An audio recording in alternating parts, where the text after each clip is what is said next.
Economy வளர்ற வேகத்தை விட தமிழ்நாட்டோட கடன் வளர்ச்சி வேகம் ரொம்ப ஜாஸ்தி. தமிழ்நாடு வாங்கின கடன் அளவுக்கு வேற எந்த மாநிலமும் வாங்கல. நம்பர் 1 வளர்ந்தா நம்பர் 1 கடன் தானே சார் வாங்க. நம்பர் 1 வளர்ந்து வாங்கினா கூட ஒத்துக்கலாம், நம்பர் 1 வளரலங்கிறது. சம்பளம் வேலை பார்க்கறவங்களுக்கு சம்பளமே கொடுக்க முடியாம போங்கிறது முதல் பிரச்சனை. வேலை பார்த்துட்டு தன்னுடைய ரிட்டையர்மெண்ட் பைசான்னு நம்பி சில பேர் இருக்காங்க இல்லையா, அங்கிருந்து பென்ஷனும் போகாதுங்கிறது அர்த்தம். இதுக்கு மேலேயும் தமிழ்நாடு கவர்மெண்ட்டுக்கு கடன் இருக்குங்கிறது ஒண்ணு. 10.7க்கு மேல 4 லட்சம் கோடி கடன் வாங்கி வச்சிருக்காங்க. கிட்டத்தட்ட ஒட்டுமொத்த தமிழ்நாடு கவர்மெண்டோட கடன் இன்க்ளூடிங் கவர்மெண்டோட கார்பரேஷன் சேர்த்து 15 லட்சம் கோடி ரூபாய். சென்ட்ரல் கவர்மெண்ட் கொடுத்துருக்கக்கூடிய scheme for police department modernisation ஒரு 100 ரூபாய் சென்ட்ரல் கவர்மெண்ட் தமிழ்நாட்டுக்கு தரது அப்படின்னா தமிழ்நாடு கவர்மெண்ட் எவ்வளவு செலவு பண்ணிருப்பாங்கன்னு சொல்லுங்க. 90-95% செலவழிச்சிருக்காங்க. மாடர்னைசேஷன் 0%. 0. தமிழ்நாட்டில் இருக்கக்கூடிய சிசிடிவி வச்சிருக்கக்கூடிய போலீஸ் ஸ்டேஷனுடைய சதவீதம் வெறும் 68% மட்டும்தான். இது சுப்ரீம் கோர்ட்டோட மேண்டேட்டை ரொம்ப ஓப்பனா வயலேட் பண்ற ஒரு விஷயம். இது எல்லாத்துக்கும் ஒரே ஒரு பாயிண்ட் காமனா இருக்கு, சென்ட்ரல் கவர்மெண்ட் ஃபண்ட் தர மாட்டேங்குது. வணக்கம் நேயர்களே, இன்னைக்கு நம்ம சிஏ சாயோட இருக்கோம். இன்னைக்கு நம்ம பேச போகிறது தமிழ்நாடு டெட் பற்றி பேச போகிறோம். கடன் பற்றி நிறைய பேர் அதிகமாக இருக்குன்றாங்க, கம்மியாக இருக்குன்றாங்க, இல்லை நாங்கள் வளர்ந்ததுக்கு ஏற்ற மாதிரி தான் கடன் வாங்கியிருக்கோன்றாங்க. இதில் உண்மை நிலவரம் என்ன? ஸோ நம்ம டேட்டா வச்சு பார்க்கலாம் தான் நம்ம சார்ட் அக்கௌண்டன்ட் மிஸ்டர் சாயை கூப்பிட்டுருக்கோம். வணக்கம் சாய். வணக்கம் சாய். இப்போது தமிழ்நாடு டெட் அப்படின்னாலே இன்னும் 10 லட்சம் கோடி வாங்கிட்டாங்க, ஐயோ அம்மா அப்படின்றாங்க. இந்தியாவிலே நம்பர் 1 டெட் வாங்கினதுன்றாங்க. இது கரெக்டா? இது நிஜமாவே சீரியஸான விஷயமா இல்லை என்ன விஷயம்? இதுல 2 விஷயம் பார்த்துப்போம். ஃபேக்சுவலான பொசிஷன் இந்தியாவில் நம்பர் 1 தான், 100% நம்பர் 1 இந்தியாவில் தமிழ்நாடு தான். தமிழ்நாடு வாங்கின கடன் அளவுக்கு வேற எந்த மாநிலமும் வாங்கல. நம்பர் 1 வளர்ந்தா நம்பர் 1 கடன் தானே சார் வாங்க. நம்பர் 1 வளர்ந்து வாங்கினா கூட ஒத்துக்கலாம், நம்பர் 1 வளரலங்கிறதா உண்மை. இப்போ பாயிண்ட் என்னன்னா, மகாராஷ்டிரா தமிழ்நாடோட ஜிடிபியோட பல மடங்கு ஜாஸ்தி, பல மடங்கு அட்லீஸ்ட் 30-40% கூட. பட் மகாராஷ்டிராவோட கடன் தமிழ்நாடுக்கு 3/2 பங்கு தான் இருக்கு. தமிழ்நாடோட கடன் 10.7 லட்சம் கோடி ரூபாய் எஸ்டிமேட் பண்றோம்னா, மகாராஷ்டிராவோட கடன் less than 7 lakh crores, 7 லட்சம் கோடி கூட கிடையாது. இது how do you explain this? So factually உண்மை நிலவரம் தமிழ்நாடு நம்பர் 1 ஸ்டேட்டா இன் டேர்ம்ஸ் ஆஃப் கடன் வாங்குறதுனா 100% உண்மை அதுதான். ரெண்டாவது, கடன் வாங்கினா என்ன பிரச்சனை தான் எக்கானமி வளர்றதுங்கிற ஒரு செகண்ட் ஸ்டேட்மெண்ட் சொன்னீங்க இல்லையா. இங்க பாயிண்ட் என்னன்னா, எக்கானமி வளர்ற வேகத்தை விட தமிழ்நாட்டோட கடன் வளர்ச்சி வேகம் ரொம்ப ஜாஸ்தி இருக்கு. எப்படின்னா, ஒரு தனிநபர் கடன் கிட்டத்தட்ட 1.3 lakh 1,30,000 ரூபாய் தமிழ்நாட்டில். கிளாரிஃபை பண்ணிக்கிறேன். 6 லட்ச ரூபா சம்பளம் வாங்கினா எனக்கு 1 லட்ச ரூபா கடன் தருவாங்க. நான் 40 லட்ச ரூபா கடன் வாங்கினா நான் அதுக்கேற்ற மாதிரி 4 மடங்கு நான் எக்ஸ்ட்ரா வாங்கிட்டு போகலாம்ல. எனக்கு பிஎல் எனக்கு என்ன பிரச்சனை? அதே மாதிரி தானே ஸ்டேட். சரி, நான் இப்போ வேற விதமா பார்க்குறேன். தமிழ்நாட்டோட சராசரி தனிநபர் வருமானம் கிட்டத்தட்ட 4 லட்சம் ரூபாய். தமிழ்நாட்டோட சராசரி குடும்ப கடன் கவர்மெண்ட் வாங்கியிருக்கிற கடன் கிட்டத்தட்ட 5.5 லட்சம் ரூபாய். நம்ம மக்கள் வாங்கினதுக்கு அவங்க பர்சனலாக வாங்கின கடன்ல இல்லை சேர்த்து இல்லையா? அதை விட இங்கே சேர்க்க முடியும். இது சராசரி வருமானம், சராசரி கவர்மெண்ட் கடன். இதை ஒண்டி சொல்றேன். இதை தவிர தனியாக அவங்க கடன் வாங்கி வச்சிருப்பாங்க. என்ன அர்த்தம்? அவங்க வருஷம் சம்பாதிக்கிறத விட நம்ம கவர்மெண்ட் நிறைய கடன் வாங்கி வச்சிருக்குன்னு அர்த்தம். ஒரு சராசரி மனுஷனோட கடன், குடும்பத்தோட கடன் இன்னைக்கு கவர்மெண்ட்னால அவன் சம்பாதியத்தோட கூட இருக்குன்னு அர்த்தம். இதான் நிலைமை இன்னைக்கு. அப்போ வாங்குறத விட நான் கடன் அடைக்கிறதுக்கே ஸ்டேட்டுக்கு பைசா போயிடும். சரி, யார்கிட்ட சார் கடன் வாங்கியிருக்காங்க? ஓகே, இப்போ மொதல் கேள்வி, வாங்குற கடனை ரீபே பண்றதுக்கே நம்ம சம்பாதிக்க சரியா போயிடும் ஒரு ஸ்டேட்மெண்ட் சொன்னீங்க. அது முதல்ல சம்பாதிக்கணும் இல்லையா? ஆஸ் ஆன் டேட்டு தமிழ்நாடு கவர்மெண்ட்டில் we have what we call it as revenue deficit. அதாவது நம்ம வரி போட்டு சம்பாதிக்கிற பைசாவை விட கவர்மெண்ட்டு செலவு பண்ணுறது கூட. அப்போ என்ன அர்த்தம் அப்படின்னா, சாதாரண வீட்டு செலவுக்கு கடன் வாங்குற மாதிரியான நிலைமை. தயவுசெய்து சம்பாதிச்சு கடன் ரீபே பண்ணுறதுக்கே ஃபஸ்ட்டு செலவு பண்ணுற மாதிரி இருக்குன்னு சொல்கிறதே தப்பு. ஏன்னா சம்பாதிக்கவே இல்லை தமிழ்நாடு கவர்மெண்ட். இது ஒன்று. இப்போ வீடு நடத்தவே நான் கடன் வாங்கிட்டு இருக்கேன், அதுக்கு மேலே இந்த கடன். அதுதான் உண்மை. ஸோ நான் வரவேட்டின செலவு பற்றின மாதிரி கவர்மெண்ட்டை நடத்திட்டு அதை தவிர நான் கடன் வாங்குறேன் அப்படின்னா அந்த வாங்கின கடனை எப்படி அடைப்பேன்? ஆஸ் ஆன் டேட் என்னால் கடன் அடைக்க முடியல. ஸோ ஒரு எப்படி 1 லட்சம் கோடி ரூபாய் இருந்த கடன் ஒரு 15 வருஷத்துக்கு முன்னாடி இன்னைக்கு 10.25 லட்சம் கோடியாக மாறுது. ஏன்னா வருஷம் கடன் மட்டும் தான் வாங்கிட்டு இருக்கேன். கவர்மெண்ட் அஸ் அ ஹோல் சம்பாதிக்கல. Government as a whole revenue சர்ப்ளஸே காட்டலை. கவர்மெண்ட் அஸ் அ ஹோல் செலவு ஜாஸ்தி பண்ணிக்கிட்டு இருக்கு. வருவாய் கூட்டல என்ன ஆகும்? கவர்மெண்டோட கடன் கூட்டிட்டு தான் இருக்கும். அந்த நிலைமையில தான் தமிழ்நாடு இப்போதைக்கு. இப்போ இந்த கடன் அடைக்கணும்னு என்ன பண்ணுவாங்க? வரி தான் கூட்டுவாங்க. அவங்க முனிசிபல் டேக்ஸ் கூடும், எலக்ட்ரிசிட்டி சார்ஜஸ் கூடும், பஸ் டிரான்ஸ்போர்ட்டேஷன் காஸ்ட்டு கூடும், இதெல்லாம் தான் கூடும். வேற எப்படி கவர்மெண்டால சம்பாதிக்க முடியும்? கடைசியில் தானே நடக்க போகுது. இன்ஃபேக்ட் நம்ம லாஸ்ட் டைம் மீட் பண்ணும்போது தான் சொன்னேன், நம்மளுடைய எக்கானமிஸ்ட் ஒருத்தர் சொன்னேன் இல்லையா, கடன் வாங்கினா உனக்கு என்ன போச்சு, அப்பா வாங்கின கடன் குழந்தைக்கு எப்படி எஃபெக்ட் ஆகணும் ஒரு பயங்கர அறிவுபூர்வமாக கேள்வி கேட்டார் இல்லை. பேசிக் பாயிண்ட் ஒன்று தான், இன்னைக்கு இருக்கிற கடன் எவ்வளவோ அந்த அளவுக்கு நாளைக்கு வரி கூட போகிறதுன்னு அர்த்தம். நான் வாங்குற கடன் நான் சிட்டிசனாக இருக்கும்போது என் கவர்மெண்ட் வாங்கக்கூடிய கடன் என் பையன் வளரும் போது அவன் கட்டக்கூடிய வரியை மாற போகிறதுன்னு அர்த்தம். இதுதான் உண்மை. சார், ஒரு எக்ஸாம்பிள் படித்தேன் ரீசெண்டாக. தமிழ்நாடு எலக்ட்ரிசிட்டி டிபார்ட்மெண்ட் ஒரு டெபிசிட்ல இருந்திருக்கு. எல்லாருக்கும் தெரியும் அது கடனில் ஓடுதுன்னு சொல்லிட்டு. அவங்க வந்து மொத்த லாஸையும் எடுக்கிற மாதிரி நம்ம எல்லாருக்கும் ஒரு ஏற்றி விட்டாங்க. எல்லாரும் இபி அது வந்து அதிகமாக கட்டிட்டு இருக்காங்க. இப்போ ஏற்றின அப்புறமும் திருப்பி அடுத்த வருஷத்துக்கு திருப்பி லாஸ் போகுதுன்னா அப்போ வரி ஏற்றிட்டே இருப்பாங்கன்னு தான் அர்த்தமா? இப்போ உண்மை அதுதான்.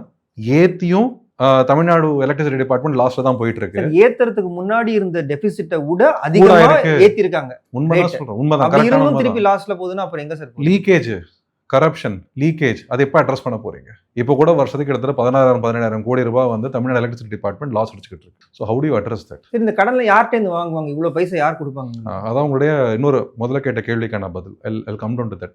கிட்டத்தட்ட 10.7 lakh crores தான் எஸ்டிமேட் பண்ணிருக்கக்கூடிய கடன் 2026-27 முடியும் போது தமிழ்நாடு கவர்மெண்டோட மொத்த கடன். இந்த கடன்ல கிட்டத்தட்ட 8,38,000 கோடி ரூபாய் what we call it as state development லோன்ஸ்னு சொல்லுவாங்க. அதாவது Tamil Nadu government general public bank financial institution கிட்ட பாண்டுன்னு இஷ்யூ பண்ணி பாண்டு வழியாக கடன் ரைஸ் பண்ணுறது 8.35 lakh crores. இதை தவிர மத்திய அரசு கிட்ட இருந்து வாங்கியிருக்கிற கடன் கிட்டத்தட்ட 1.28 lakh crores, 1,28,000 கோடி சென்ட்ரல் கவர்மெண்ட் கிட்ட இருந்து கடன் வாங்கியிருக்கு. யாரு? Tamil Nadu state government.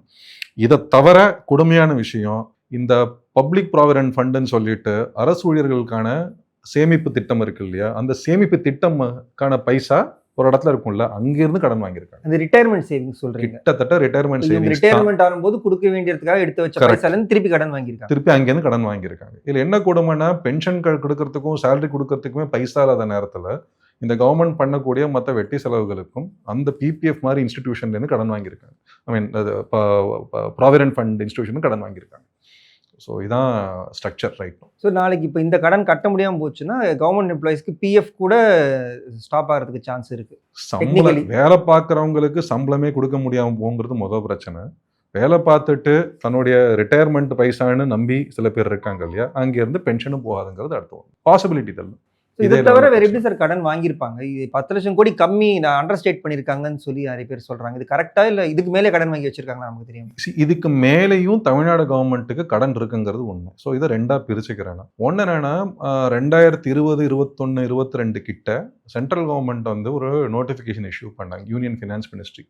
அந்த நோட்டிஃபிகேஷனுக்கு என்ன சொல்லியிருந்தாங்க, வெவ்வேறு ஸ்டேட் கவர்மெண்ட் வந்து இந்த ஸ்பெஷல் பர்பஸ் வெஹிக்கிள்னு புதுசாக ஒரு தனியாக ஒரு என்டிட்டியை கிரியேட் பண்ணி அந்த என்டிட்டி மேலே கடன் வாங்க ஆரம்பித்தாங்க.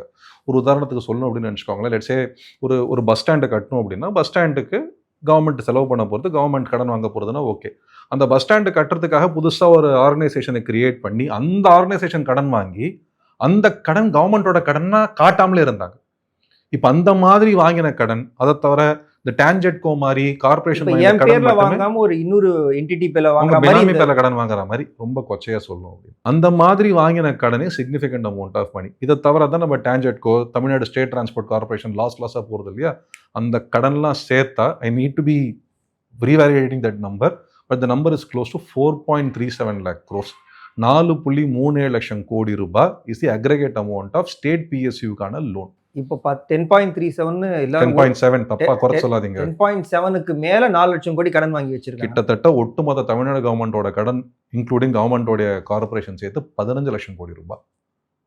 சார், இந்த 10 அடைக்கிறதுக்கே இது இல்லை. ஸோ இப்போ இதுக்கு அடுத்து என்ன பண்ணுவாங்க? இப்போ இது எப்படி எல்லாத்தையும் அடைக்க முடியும்? ஸோ திருப்பி அதே பதில் தான், அடைக்கிறதுக்கு சம்பாதிக்கணும். ஸ்டேட் டிரான்ஸ்போர்ட் கார்பரேஷனுக்கு கடன் அடைக்கணும்னா அது பஸ் சார்ஜ் எல்லாம் ஏற்றி விடுவாங்க 100%. அடுத்து இபியோட சார்ஜ் எல்லாம் ஏற்றினா தான் இது எலக்ட்ரிசிட்டி சார்ஜஸ் ரேட்டை கூட்டுவாங்க, முனிசிபல் டேக்ஸை கூட்டுவாங்க, ப்ராப்பர்ட்டி டேக்ஸை கூட்டுவாங்க, வாட்டர் சார்ஜஸை கூட்டுவாங்க, ஸ்டாம்ப் டியூட்டி சார்ஜஸ் கூட்டுவாங்க. கவர்மெண்ட் நம்மளுக்கு சோகால் ப்ரொவைட் பண்ணக்கூடிய எல்லா சர்வீசஸ் ஃபெசிலிட்டிஸ்க்கான காஸ்ட்டுக்கு இன்க்ரீஸ் பண்ண தான் செய்வாங்க. சார், இப்போ டெட் டு ஜிடிபி ரேஷியோ கரெக்டாக இருக்குன்னு சொல்கிறாங்கல்ல. Okay, debt to GDP ratio கரெக்டாக இருக்கானா? உண்மை என்னோட ஜிடிபி அளவு என்னோட டெட் இருக்கு. இல்லை இதை அப்படி பார்க்க முடியாது. இது என்னன்னா, டெட் டு ஜிடிபி ரேஷியோ வந்து சென்ட்ரல் கவர்மெண்ட் நிர்ணயம் பண்ண நம்பருக்கு கீழே தான் இருக்குங்கிறது தான் தமிழ்நாடுடைய ஃபினான்ஸ் மினிஸ்டர் தங்கம் தென்னரசு அவர்களுடைய ஸ்டேட்மெண்ட். அதை கொஞ்சம் டீட்டெயிலாகவே பார்த்துருவோம். நான் சொல்லிடுறேன். இவங்க சொல்கிற பாயிண்ட் என்னன்னா, தமிழ்நாடோட டெட் டு ஜிடிபி ரேஷியோ வந்து 26% தான் இருக்குது. அதுக்கு என்ன அர்த்தம்னா, என்னுடைய தமிழ்நாட்டுடைய ஒட்டுமொத்த பொருளாதாரத்தோட சைஸ் இருக்கு இல்லையா, வளர்ச்சி இருக்கு இல்லையா, அது 100 ரூபாய் இருக்குன்னா என்னோட கடன் வந்து 26 ரூபாய் தான் இருக்கு. நான் 100 ரூபாய் சம்பாதிக்கிற இடத்துல 26 ரூபாய் தான் என்னுடைய கடன் இருக்குன்னு அர்த்தம். இது என்னவா இருந்ததுன்னு தான் பார்க்கணும். என்னவா இருந்தது ஒரு ஒரு 15 இயர்ஸ் பேக் 2010-11 வாக்கில் இட் வாஸ் ஒன்லி 18%. 18% இருந்த டெட் டு ஜிடிபி ரேஷியோ. 100 ரூபாய் சம்பாதிக்கிற இடத்துல 18 ரூபாய் தான் கடன் இருந்த இடத்துல இன்னைக்கு 26 ரூபாய் கடன் ஆயிருக்கு. அப்போ என்ன அர்த்தம்?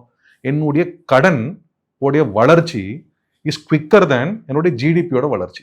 என்னோட ஜிடிபி 8 மடங்கு வளர்ந்துருக்கு அப்படின்னா என் கடன் 11 மடங்கு வளர்ந்துருக்கு. அப்போ வந்து கட்டுமானம் இல்லாத நான் கேபிட்டல் எக்ஸ்பெண்டிச்சருக்கு இது செலவாயிருக்கு. ரெகுலர் எக்ஸ்பெண்டிச்சர் நீங்கள் சொல்ல வீட்டு செலவுகளாக நம்ம வந்து கடன் வாங்க ஆரம்பிச்சிட்டோம். கிட்டத்தட்ட அப்படிதான். நம்ம கட்டுமானத்தை பற்றி யோசிக்கவே இல்லைங்கிறது தான் அப்போ கொடுமையான வட்டி விஷயம். எவ்வளோ சார் போகுது? இப்போ கடன்னா வட்டி அது இன்னும் மோசம். ஃபார் எக்ஸாம்பிள் 2010 கிட்டத்தட்ட 6000 கோடி ரூபாய் வருஷத்துக்கு தான் வட்டி கொடுத்துட்டு இருந்தோம். இன்னைக்கு எவ்வளோ கொடுக்குறோம் தெரியுமா? 2026-27 78,000 கோடி.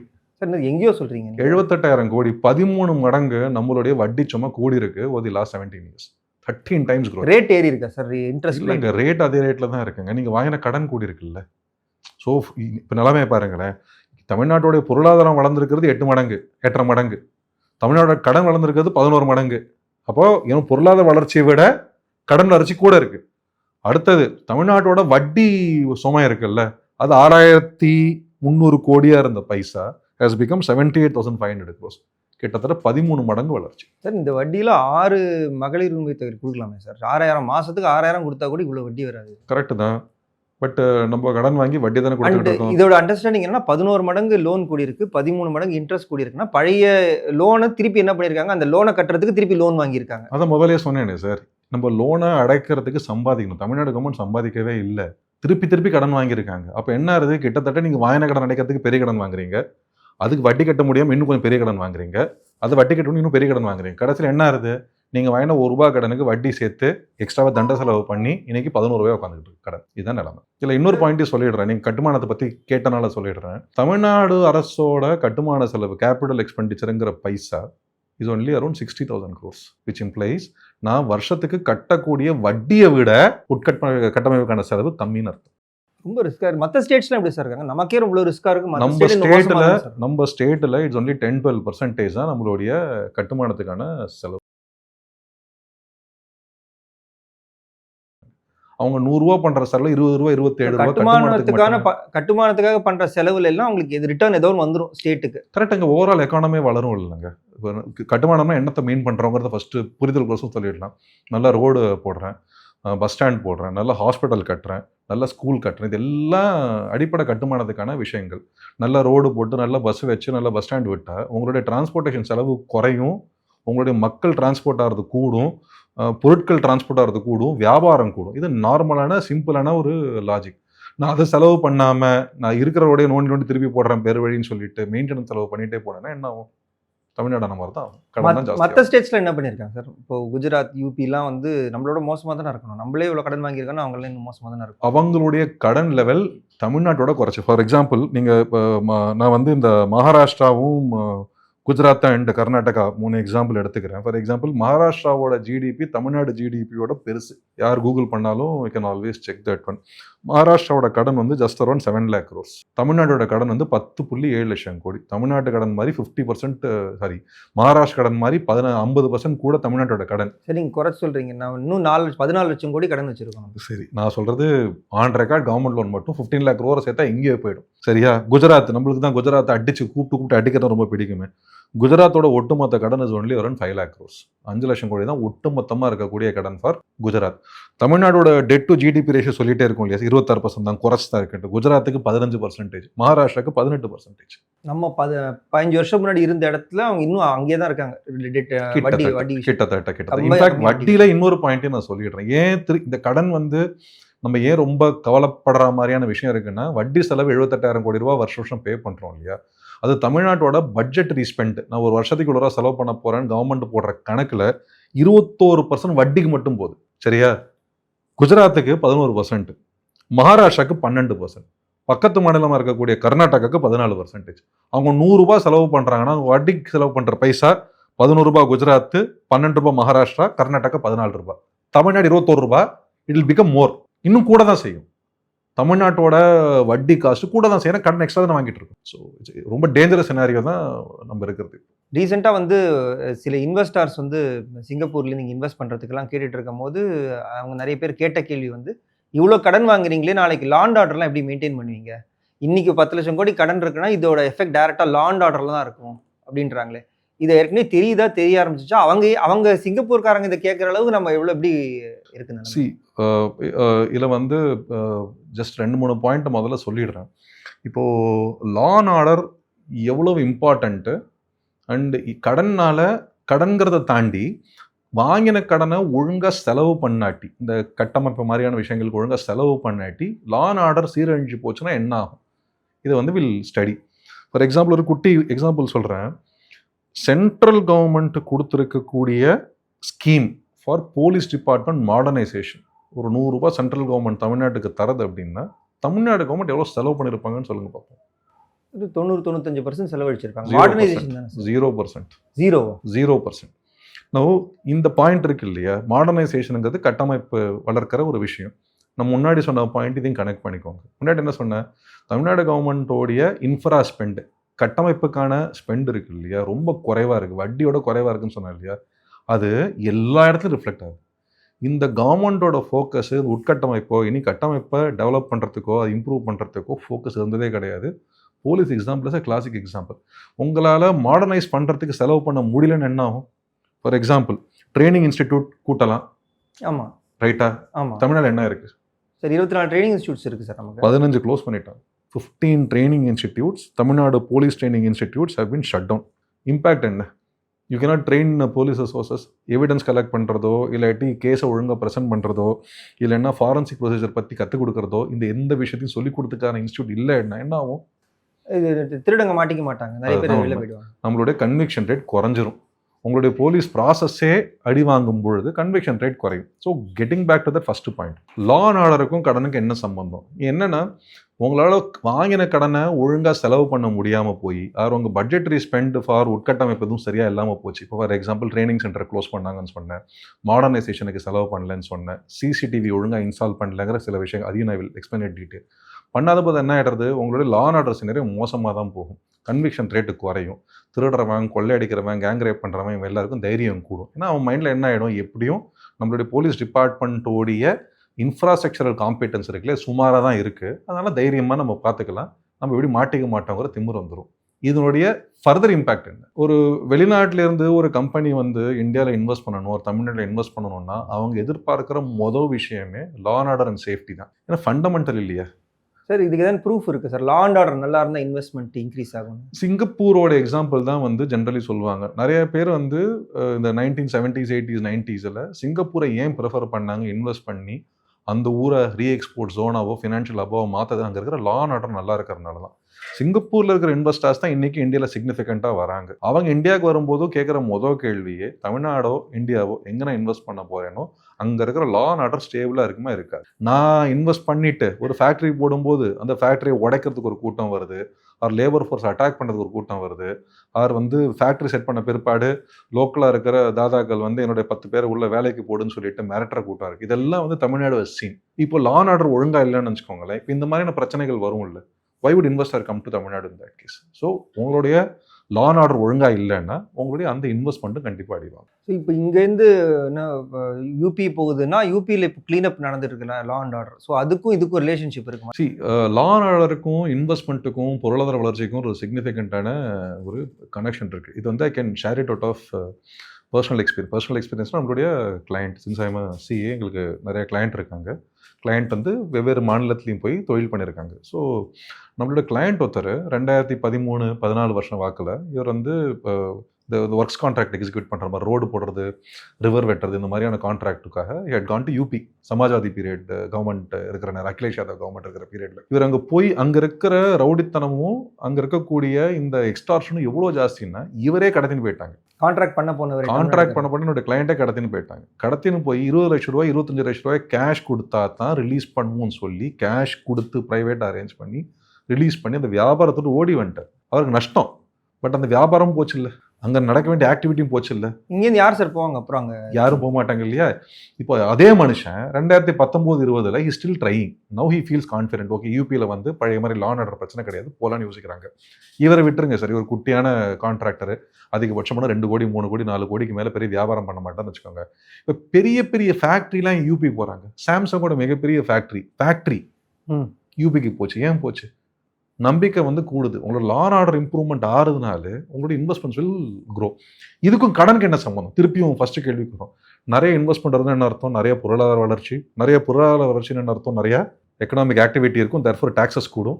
டாக்ஸஸ் கூடிட்டுனா டு தட் எக்ஸ்டென்ட் கடன் வாங்க வேண்டாம், ரெவன்யூ சர்ப்ளஸ் வரும், நான் கடன் அடைக்கலாம்ல. For example UP's revenue surplus. Okay, சரியா? நம்மள மாதிரி டெய்லி ஆக்டிவிட்டிஸ் கடன் வாங்குறது இல்லை. ஸோ யூபிக்கு ரெவன்யூ சர்ப்ளஸ். ஸோ இதான் connection. So law and order இல்லைன்னா வியாபாரம் ஒழுங்காக நடக்காது, வியாபாரம் ஒழுங்காக இல்லைன்னா வரி சம்பாதிக்க முடியாது. ஸோ இது சிம்பிளான ஈக்குவேஷன் தாங்க. Sir, impact on government servants என்ன சார் இருக்கும்? இவ்வளோ கடன் வாங்குறதுனால கவர்மெண்ட் சர்வன்ட் சேஃப் அப்படின்ற மித்தெல்லாம் உடஞ்சு போச்சா? இதுக்கப்புறம் இது ஏஐ வந்து எப்படி வேலைக்கெல்லாம் வந்து ரிஸ்க் வருதோ, அதே மாதிரி இவ்வளோ டெட்டு வந்ததுனால கவர்மெண்ட் சர்வன்ட்ஸோட ஜாபுக்கே ரிஸ்க் அப்படின்னு நான் சில பேர் கலப்புறாங்க. அந்த அளவு சீரியஸ்? நான் கலப்பெல்லாம் வேண்டாங்க. நீங்கள் வந்து 100 கவர்மெண்ட் எம்ப்ளாயிஸை கேட்டாலும் அவங்களே சொல்லுவாங்க. ஸோ மொதல் அடி என்ன? சம்பளம் டயத்துக்கு வர மாட்டேங்குது. எல்லாம் கவர்மெண்ட் எம்ப்ளாயால கான்ஃபிடென்ட்டாக, கவர்மெண்ட் எம்ப்ளாயி, கவர்மெண்ட் கார்பரேஷன் எம்ப்ளாயில கான்ஃபிடென்ட்டாக எனக்கு டயத்துக்கு சம்பளம் வரும்னு சொல்ல முடியும். ஐ கேன் ஷேர் அன் எக்ஸாம்பிள். நிறைய டாக்டர்ஸ் வந்து டிடிஎஸ் பிடிச்சி கட்டுறதே கிடையாது. ஸோ கையை விட்டு கட்டிட்டு இருக்காங்க கவர்மெண்ட்டில் வேலை பண்ணுற டாக்டர்ஸ். காரணம் என்னென்னா, கவர்மெண்ட் எம்ப்ளாயீஸோடைய சம்பளத்தில் இன்கம் டேக்ஸ் வரி பிடிச்சு சம்பளம் மீதி தருவாங்க. அந்த இன்கம் டேக்ஸ் அவங்க கட்டணும். கவர்மெண்ட் கட்டுறது கிடையாது. இன்ஃபேக்ட் இந்த பிரச்சனை நீங்கள் டாக்டர் மட்டும் இல்லை, ஆல்மோஸ்ட் எல்லா கவர்மெண்ட் எம்ப்ளாயிஸும் ஃபேஸ் பண்ணுவாங்க. நீங்கள் அதை கணக்கெடுத்தாலும் என்ன அர்த்தம்? ஒன்று, எனக்கு சம்பளத்தை நீ ஒழுங்காக டயத்துக்கு தர மாட்டேங்கிற. 2வது, என் சம்பளத்துக்கு லேட்டாக கொடுக்குற சம்பளத்தில் பிடிச்சிருக்கிற வரி இருக்குல்ல, அதை கவர்மெண்ட் ஒழுங்காக கட்ட மாட்டேங்கிற. திருப்பியும் இன்கம் டேக்ஸ் டிபார்ட்மெண்ட்ல நோட்டீஸ் வரும்போது நான் தான் திருப்பி என் சொந்த காசை போட்டு அந்த கேஸை க்ளோஸ் பண்ணுவேன். இருக்கு சார், அந்த மாதிரி நிறைய பேர் அவங்க சொந்த காசை போட்டு கட்டுறாங்கன்னா சம்பளம் கம்மியாக கொடுக்குறாங்க கவர்மெண்ட். 2வது, இவங்க எம்ப்ளாயிஸ் கிட்டேருந்தே வந்து இவங்க கடன் வாங்கி வச்சிருக்க, கடன் இல்லை எடுக்கிறாங்க. கிட்டத்தட்ட எம்ப்ளாயிஸ் எடுக்கிற கொள்ள. இதில் இன்னொரு பாயிண்ட் ஞாபகம் வச்சுக்கோங்க. சம்பளமே டயத்துக்கு போகலாங்கிறத தாண்டி இவங்க நாளைக்கு இவங்களுடைய சர்வீஸ் பீரியட், இந்த காலம் முடிஞ்ச பிற்பாடு 58 வயசு 60 வயசு ரிட்டையர் ஆன பிற்பாடு பென்ஷன் ஒரு நம்புறாங்க இல்லையா, அந்த பென்ஷன் பைசாலையும் கடன் வாங்கி வச்சிருக்கு கவர்மெண்ட். அப்ப என்ன அர்த்தம்? கவர்மெண்ட் ஜாப் போறதுக்கு முக்கியமான காரணம் பென்ஷன் தான் சார். கரெக்ட் தான். இப்போ பென்ஷன் பைசாலையும் கடன் வாங்கியிருக்காங்க அப்படின்னா இப்போ அதுவும் ரிஸ்க். நாளைக்கு பென்ஷன் தரத்துக்கு பென்ஷன் ஃபண்டில் பைசா இருக்கு. ஸோ அந்த பென்ஷன் ஃபண்டு கிட்டே இருந்தும் நான் கடன் வாங்கிட்டேன்னா அந்த கடனையும் என்னால் திருப்பி தர முடியலன்னு என்ன ஆகும்? ஸோ பென்ஷனும் வராது, சம்பளமும் வராது. ஸோ எந்த காரணத்துக்காக ஒருத்தர் அரசு வேலைக்கு போகிறாங்களோ ஒரு கைண்ட் ஆஃப் கேரண்டி இருக்குல்ல, கான்ஃபிடென்ட்டாக இருக்கலாம், நிம்மதியாக வாழலாம், ப்ரெஷர் இருக்காது, ஸ்ட்ரெயின் இருக்காதுன்ட்டு, அந்த கான்ஃபிடன்ஸ் எல்லாம் இல்லை, போயாச்சுன்னு அர்த்தம். ஸோ இதே டான்ஜெட்கோக்கு என்ன ரோட் டிரான்ஸ்போர்ட் கார்பரேஷன் ரெண்டும் பயங்கர கடனில் இருக்குது. ஆல்ரெடி ஸ்டேட் டிரான்ஸ்போர்ட் கார்பரேஷனில் ரிட்டையர் ஆனவங்களுக்கெல்லாம் பிஎஃப் தரல, ரிட்டையர்மெண்ட் பைசா தரலன்னு இருக்குது. இது அப்படியே இங்கே கேஸ்கேட் ஆகும்ல? ஆகிட்டு இருக்குன்னு சொல்கிறேன் நான். ஆல்ரெடி ஆகிட்டு இருக்கு. இது வந்து நீங்கள் இனி எம்ப்ளாயை கேட்டாலே சொல்லுவாங்க. கொடுமை என்னன்னா, இதை வந்து அதை அட்ரஸ் பண்ணுற அளவுக்கு எதுவும் இந்த கவர்மெண்ட் ஒரு ஸ்டெப் எடுத்த மாதிரி எனக்கு தெரியல சார். நிறைய ஸ்டாஃப் ரெக்ரூட்மெண்ட்டும் இதனால நின்றுருக்கு. எனக்கு சம்பளம் கொடுக்கவே காசு இல்லைன்றதுனால ஸ்டாஃப் ரெக்ரூட்மெண்ட்டே இதனால அஃபெக்ட் ஆயிருக்கு. நான் ரொம்ப ஸ்பெசிஃபிக்காக சொல்ல வேணும்னு நினைக்கிறேன். ரெக்ரூட்மெண்ட் நடந்திருக்கு, அந்த ரெக்ரூட்மெண்ட் எப்படி நடந்திருக்கு உங்க உலகத்துக்கே தெரியும். கடனுக்கும் ரெக்ரூட்மெண்ட்டுக்கும் ஒரு சம்பந்தம் இருக்கு. 100% உண்மை. இப்போ 2ஆக பிரிச்சுப்போம். கடன் இருக்கிறனால ஜெனுவின் ரெக்ரூட்மெண்ட் எல்லாம் காலி பண்ணிட்டாங்க. நடந்திருக்கிற ரெக்ரூட்மெண்ட் எல்லாம் கோர்ட்டு கேஸ்ன்னு சுற்றிக்கிட்டு இருக்கு. எதனாலன்னு ஊருக்கே தெரியும். அங்கே இருக்கிற ஊழல் பற்றியோ சில மினிஸ்டர்ஸ் வந்து பைசா வாங்கியிருக்காங்கிற இந்த அக்யூசேஷன்லாம் வந்து பீப்புள் நோ. எனக்கு அதை பற்றி தனியாக ஐ don't want to come and explain.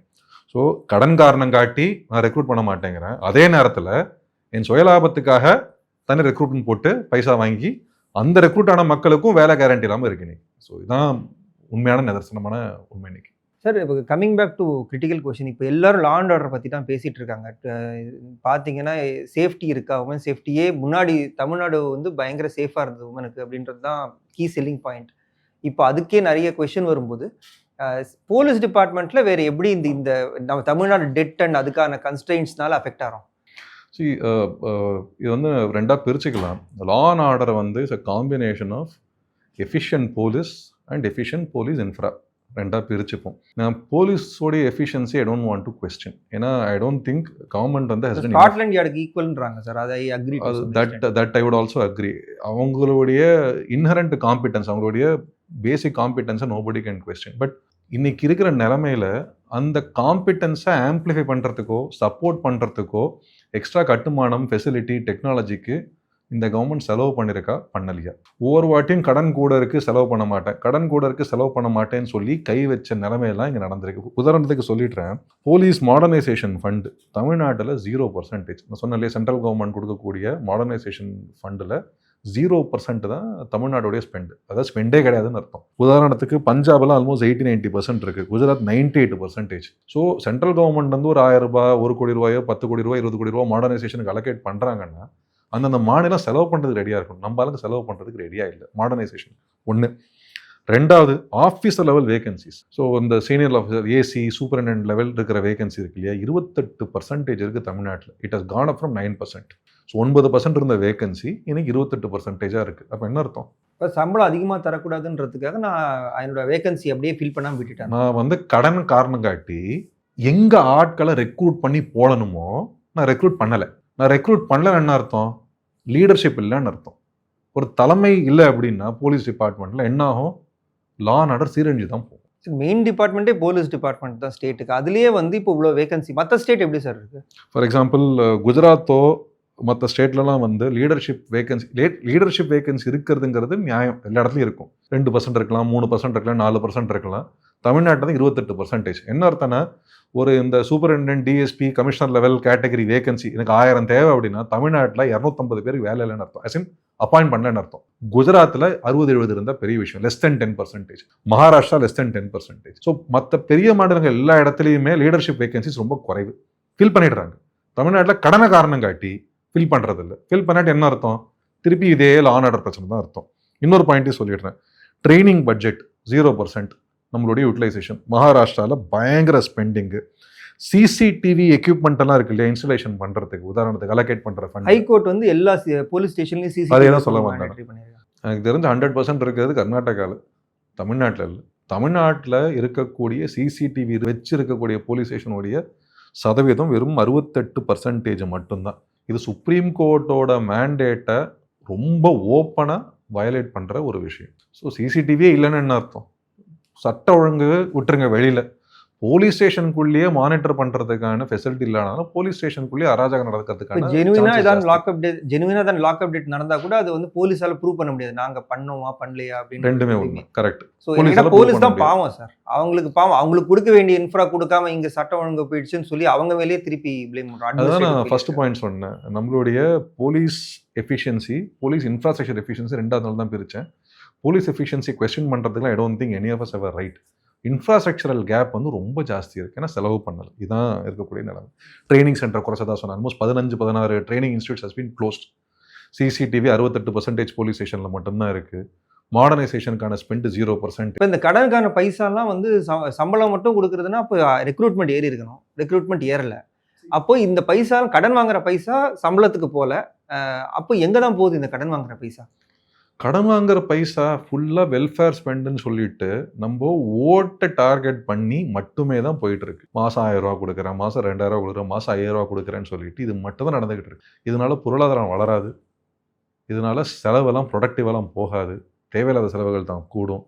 எங்கே செலவு பண்ணிருக்கணும்? போலீஸு, மாடர்னைசேஷனு, எஃபிஷியன்சி ஃபோக்கஸ் பண்ணாமல் நான் ஓட்டுக்காக பண்ணுற செலவுனால என் கடன் கூடும், எக்கானமி படுத்துரும். கவர்மெண்ட் எம்ப்ளாயீஸ்க்கும் பெனிஃபிட் இல்லை, சம்பளமே இல்லைங்கிற பெனிஃபிட் வேறு ஏதாவது எக்ஸ்ட்ரா சொல்லி. சார் இப்போ வந்து 12 lakh crores MOU சைன் பண்ண கம்பெனிஸ்லாம் இப்போ ரீதிங்க் பண்ணுவாங்கல்ல சார்? இப்போ இந்த மாதிரி ஒரு லா அண்ட் ஆர்டர் இஷ்யூ இருக்குது, ஸ்டேட் டெட் இருக்குன்னா அந்த 12 லட்சம் கோடி கையெழுத்து போட்டு நிஜம் வரவே வராதுல. இப்போ ரியலைசேஷன் ரொம்ப கம்மியாக தான். முதல் பாயிண்ட் வந்து MOU தான் போட்டிருக்காங்க. It's not a commitment, it's a promise. கமிட்மெண்ட்னா தமிழ்நாடு கவர்மெண்ட் நாளைக்கு அந்த இன்வெஸ்ட் பண்ணல அப்படின்னா Tamil Nadu government can initiate punitive action. சரியா, ஒரு ஆக்ஷன் எடுக்கலாம். இங்கே போட்டிருக்கிறது எம்ஓயுங்கிறது நான் பண்ணலான் இருக்கேன், தயவுசெய்து பண்ணுங்கன்னு ரிக்வஸ்ட் கொடுக்குற மாதிரி. எம்ஓயுவை இம்ப்ளிமெண்ட்லாம் பண்ண முடியாது, என்ஃபோர்ஸே பண்ண முடியாது. ஸோ நீங்கள் சொன்ன கேட்ட கேள்விக்கு மெயின் பாயிண்ட்டு, நாளைக்கு இந்த காரணம் காட்டி வராமல் போகலாமா? 100% நடக்கும்.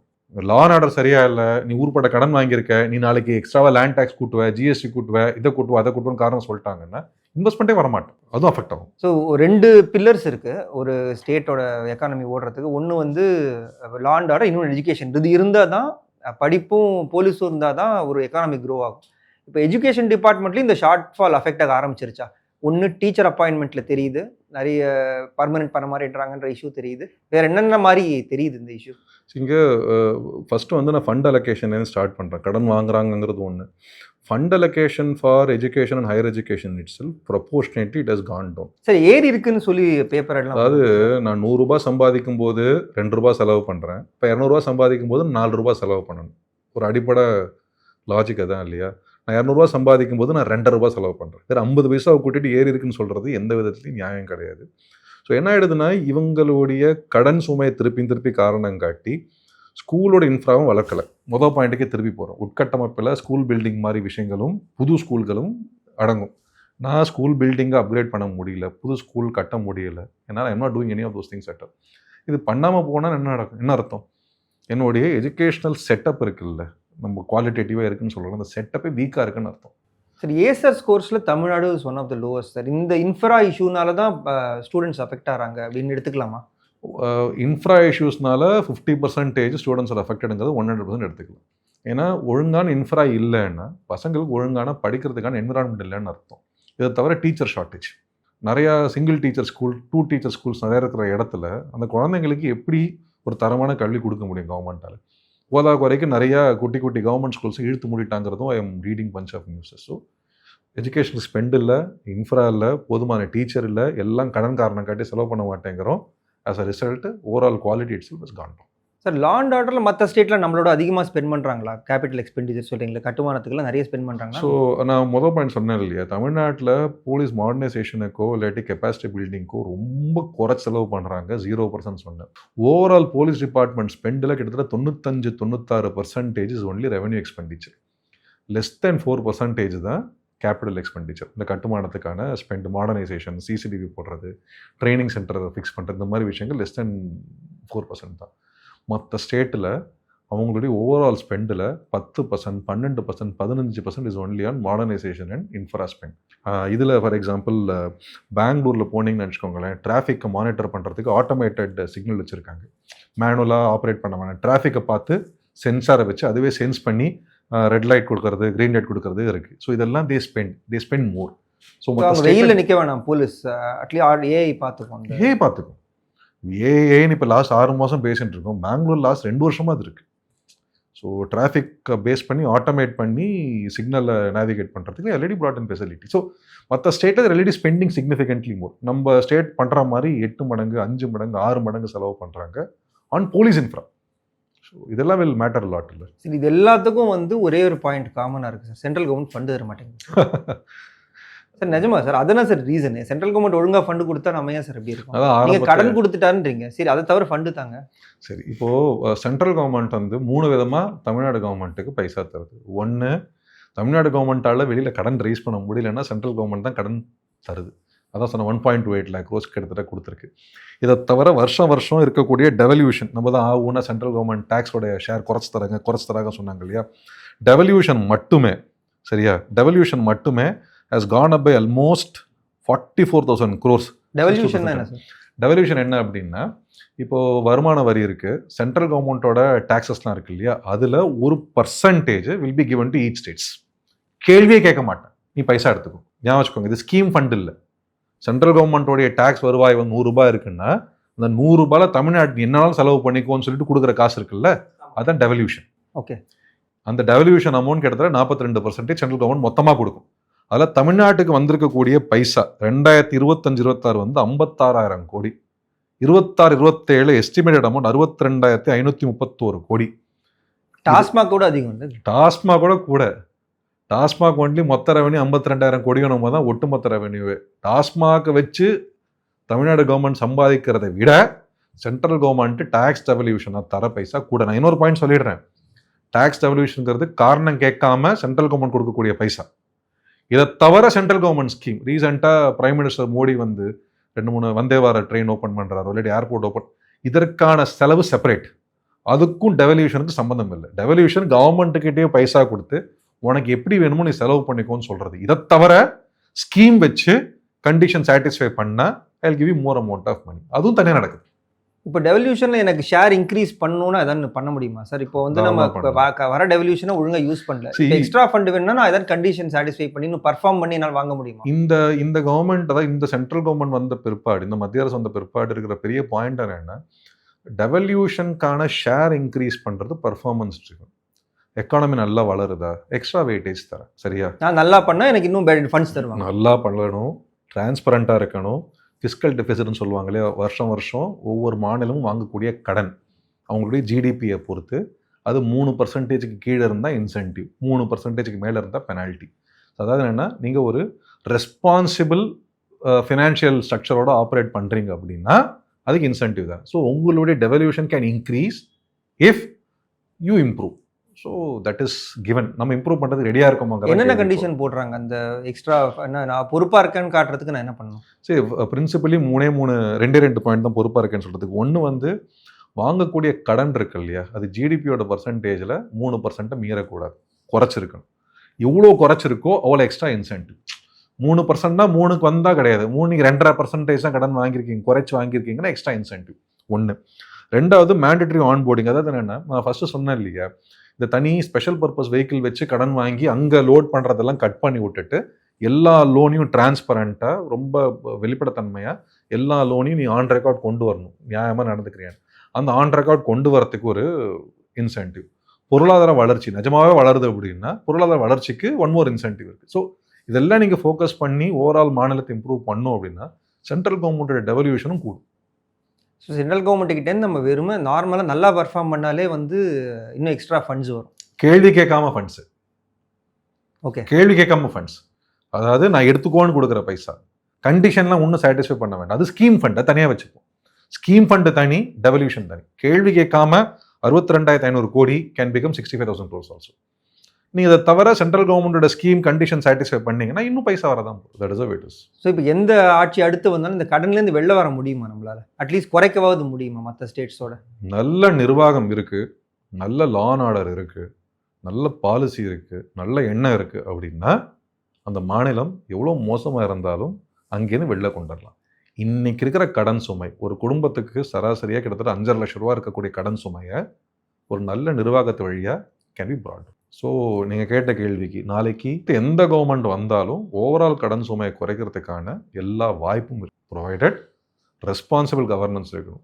ரெஸ்பான்சிபிள் கவர்னன்ஸ் இருக்குது அப்படின்னா கடன் சுமை குறையும். இப்போ கடன் சுமை வேறு லெவலில் இருக்குது, கண்டிப்பாக குறையிறதுக்கான பாசிபிலிட்டி இருக்குது, ப்ரொவைடட் நல்ல கவர்னன்ஸ் இருக்குது. தேங்க்யூ சார், இத்தனை நேரமாக உங்கள் தாட்ஸை ஷேர் பண்ணதுக்கு ரொம்ப தேங்க்ஸ். தேங்க்யூ. உலக தமிழ் சொந்தங்களுக்கு வணக்கம். நான் ராஜவேல் நாகராஜன். பேசு தமிழா பேசு வலையொலியுடைய வளர்ச்சிக்கு நீங்களும் உறுதுணையாக இருக்கணும்னு நினச்சிங்கன்னா இந்த வீடியோடைய டிஸ்கிரிப்ஷனில் இருக்கக்கூடிய ரேசர் பே லிங்கை கிளிக் பண்ணுங்கள். அந்த லிங்க்கில் போயிட்டு உங்களுக்கு விருப்பமான தொகையை பேசு தமிழா பேசுவனுடைய வளர்ச்சிக்கு உங்களுடைய பங்களிப்பாக நீங்கள் கொடுக்கலாம். நன்றி, வணக்கம்.